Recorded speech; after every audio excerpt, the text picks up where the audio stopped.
Et on parle maintenant d'un sujet qui nous intéresse surtout nous, les journalistes. Le Conseil de déontologie journalistique publie son rapport pour l'année 2021.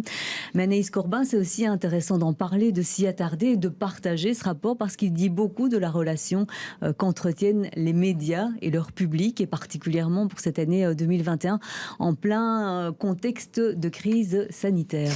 Oui, alors on parle de 257 interpellations, soit 146 plaintes et 111 demandes d'information pour 68 dossiers ouverts, 43 avis et 22 médiations. Ça fait beaucoup de chiffres. Mais voilà, le Conseil de déontologie journalistique a de nouveau, en 2021, connu une année d'intense activité, particulièrement marquée effectivement par la pandémie de Covid-19. En témoignent les 54 plaintes reçues à l'encontre de la couverture médiatique de sujets y étant liés. Un phénomène qui s'est accompagné d'une évolution du profil aussi des plaignants, ainsi que des médias qui ont été visés par les plaintes. Le CDJ, donc Conseil de déontologie journalistique, s'attelle à lutter contre la défiance du public envers les médias d'information.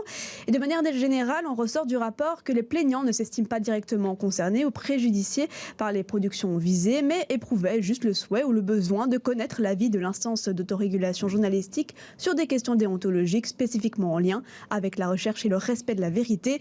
Ce fait interpelle d'autant plus que tout sujet confondu, les plaintes de ce genre sont désormais plus importantes. Elles correspondent à 57% des plaintes cette année que celles des personnes qui ont un intérêt direct à agir. Et c'est ce que nous explique d'ailleurs Muriel Alano, qui est la secrétaire générale du Conseil de déontologie journalistique.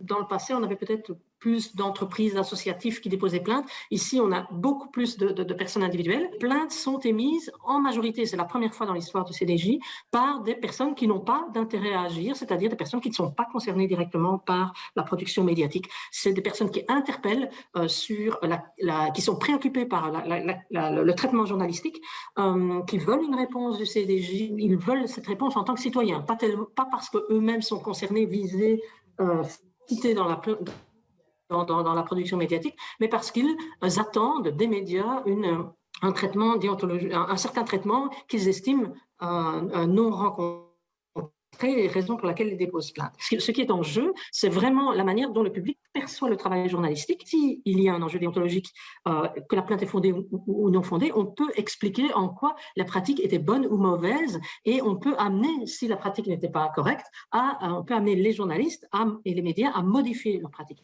Alors, autre fait marquant des chiffres de l'année du Conseil de déontologie, près d'une plainte sur deux concerne cette fois un contenu numérique. Oui, Jim, les plaintes, dossiers et avis du CDJ voient cette année, plus encore que les précédentes, le spectre des médias s'élargir, suivant, sans surprise, l'évolution des usages des médias. Depuis quelques années, la part des productions en ligne mises en cause s'accroît régulièrement. Le même phénomène touche désormais progressivement les contenus d'information diffusés via les plateformes et les réseaux sociaux.